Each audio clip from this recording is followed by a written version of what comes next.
നമ്മുടെ നാട്ടിലെ പച്ചക്കറി കടകളിൽ അധികമൊന്നും കാണാത്ത ഒരു പച്ചക്കറിയാണ് റാഡിഷ് എന്ന് പറയുന്ന മുള്ളങ്കി.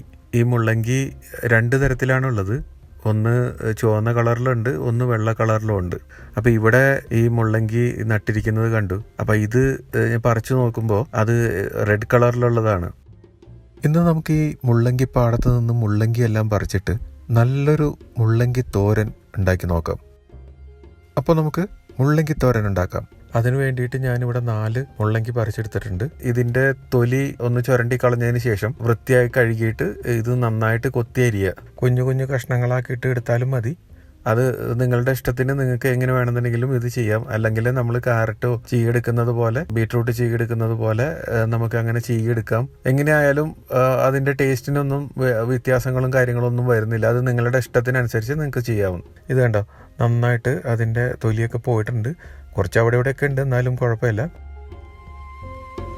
വെള്ള കളറിലുള്ള മുള്ളങ്കിയാണ് ഏറ്റവും കൂടുതൽ ഗുണപ്രദമായിട്ടുള്ളതെന്നാണ് ഇവരെല്ലാവരും പറയണത്. വെള്ള മുള്ളങ്കി വെച്ചിട്ടുണ്ടാക്കുന്ന എന്ത് വിഭവവും ഇതുപോലെ തന്നെ ഗുണമുള്ളതാണ്. അത് ഷുഗർ ഉള്ളവർക്കായാലും കൊളസ്ട്രോൾ ഉള്ളവർക്കായിട്ടുണ്ടെങ്കിലും ഇത് കഴിച്ചു കഴിഞ്ഞാൽ അതിൻ്റെ ലെവലൊക്കെ നന്നായിട്ട് കുറയുമെന്നാണ് ഡോക്ടേഴ്സും പറയുന്നത്. അതുപോലെ തന്നെ ഇവിടുത്തെ നാട്ടുകാരും പറയുന്നത്.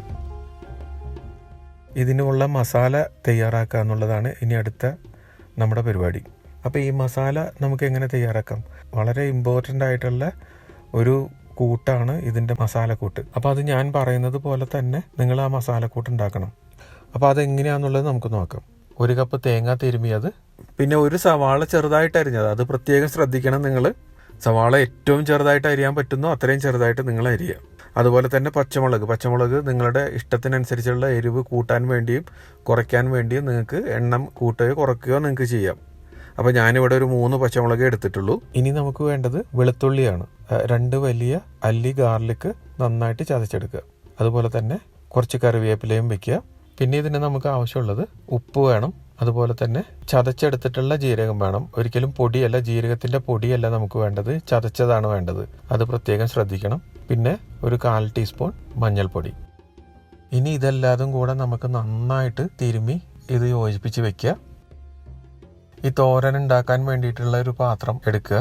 ഞാനിവിടെ എടുത്തിട്ടുള്ളത് ഒരു മൺചട്ടിയാണ്. അപ്പോൾ മൺചട്ടിയിലൊക്കെ നമ്മൾ ഉണ്ടാക്കുമ്പോൾ നമുക്കറിയാലോ അതിനൊരു പ്രത്യേക ടേസ്റ്റ് ഉണ്ടാവും. അപ്പോൾ അതിന് വേണ്ടിയിട്ടാണ് ഞാൻ ഈ മൺചട്ടി എടുത്തിട്ടുള്ളത്. അപ്പോൾ നമുക്ക് ആദ്യം ചെയ്യേണ്ടത് 2 സ്പൂൺ വെളിച്ചെണ്ണ ഒഴിക്കുക. അത് നന്നായിട്ട് ചൂടായിട്ട് വരുമ്പോൾ 1 സ്പൂൺ കടുക് അതിലേക്ക് ഇടുക. അപ്പോൾ കടുകൊക്കെ നന്നായിട്ട് പൊട്ടി വരുമ്പോൾ 3 വറ്റൽമുളക് പൊട്ടിച്ച് അതിലേക്ക് ഇടുക. അതിൻ്റെ കൂടെ ആവശ്യത്തിന് കറിവേപ്പിലയും കൂടെ ചേർക്കുക.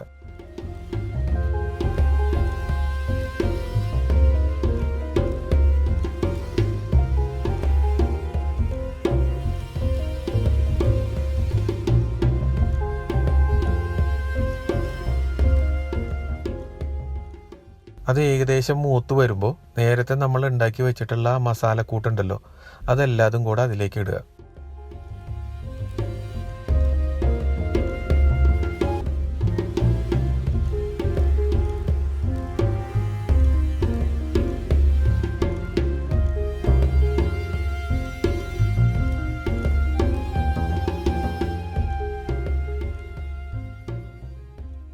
ഇനി അത് നന്നായിട്ട് ഇളക്കി കൊടുക്കുക.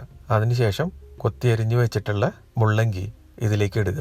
ഈ കൂട്ടുകളെല്ലാതും കൂടെ, മുള്ളങ്കിയും ഈ കൂട്ടും എല്ലാതും കൂടെ നന്നായിട്ട് ഇളക്കി യോജിപ്പിച്ച് വെക്കുക.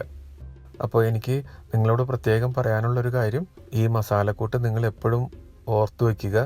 കാരണം ഏത് തരത്തിലുള്ള പച്ചക്കറി ആയിട്ടുണ്ടെങ്കിലും നിങ്ങൾക്കൊരു തോരൻ ഉണ്ടാക്കാൻ വേണ്ടിയിട്ട് ഓർമ്മ വന്നു കഴിഞ്ഞാൽ, അല്ലെങ്കിൽ ഒരു തോരൻ ഉണ്ടാക്കണം എന്ന് നിങ്ങൾക്ക് തോന്നിക്കഴിഞ്ഞാൽ, ഇപ്പോൾ നിങ്ങളുടെ വീട്ടിൽ ക്യാരറ്റ് മാത്രമേ ഉള്ളൂ, അല്ലെങ്കിൽ ബീട്രൂട്ട്, അല്ലെങ്കിൽ ഏതെങ്കിലും ഒരു പച്ചക്കറി, അപ്പോൾ ഈ ഒരു മസാലക്കൂട്ട് ഉണ്ടെന്നുണ്ടെങ്കിൽ അപ്പോൾ തന്നെ നിങ്ങൾക്ക് നല്ലൊരു തോരൻ ഉണ്ടാക്കിയെടുക്കാം. വെറും 5-10 മിനിറ്റ് മാത്രം മതി ഇത് ഉണ്ടാക്കിയെടുക്കാനായിട്ട്. അതിൽ കൂടുതൽ സമയമൊന്നും വേണ്ട, കൂടുതൽ ബുദ്ധിമുട്ടും കാര്യങ്ങളും ഇല്ല. നല്ല ടേസ്റ്റി ആയിട്ട് നല്ല സ്വാദുള്ള നല്ലൊരു തോരൻ നിങ്ങൾക്ക് ഉണ്ടാക്കിയെടുക്കാം. കുറച്ചു നേരം നന്നായിട്ട് ഇളക്കി അതിനുശേഷം തീ ഒന്ന് കുറച്ച് വെക്കുക. ഞാനിവിടെ അത്യാവശ്യം അതിൻ്റെ കനലുകളൊക്കെ മാറ്റിയിട്ട് അതിൻ്റെ തീയൊക്കെ ഒന്ന് കുറച്ച് വെച്ചിട്ടുണ്ട്. ഇനി അത് നമുക്കതൊന്ന് മൂടി വെക്കാം. ഇടയ്ക്കിടയ്ക്ക് നമ്മൾ ഇത് ഒന്ന് തുറന്നിട്ട് ഇളക്കി കൊടുക്കണം കേട്ടോ. അല്ലാന്നുണ്ടെങ്കിൽ ചിലപ്പോൾ അത് കരിഞ്ഞു പോവുകയോ അല്ലെങ്കിൽ അടിയിൽ പിടിക്കുകയോ അങ്ങനത്തെ പ്രശ്നങ്ങളൊക്കെ ഉണ്ടാവാനുള്ള സാധ്യതയുണ്ട്. അപ്പോൾ നമ്മുടെ മുള്ളങ്കിത്തോരൻ റെഡി ആയിട്ടുണ്ട്. ഇത് നിങ്ങൾ ഉണ്ടാക്കി നോക്കണം. ഇത് ഉണ്ടാക്കി നോക്കിയാൽ മാത്രമാണ് ഇതിൻ്റെ ടേസ്റ്റ് എന്താണെന്നുള്ളത് നിങ്ങൾക്ക് മനസ്സിലാവുകയുള്ളൂ. അപ്പോൾ അത് തീർച്ചയായിട്ടും നിങ്ങൾ ഉണ്ടാക്കി നോക്കണം. അതുപോലെ തന്നെ സബ്സ്ക്രൈബ് ചെയ്യാത്തവർ തീർച്ചയായിട്ടും സബ്സ്ക്രൈബ് ചെയ്യണം. എൻ്റെ വീഡിയോകളൊക്കെ നിങ്ങൾ ഷെയർ ചെയ്യുക, അതുപോലെ തന്നെ കമൻറ്റ് ചെയ്യുക, ലൈക്ക് ചെയ്യുക. ഇനി അടുത്ത വീഡിയോയുമായി വരുന്നത് വരെ ഗുഡ് ബൈ.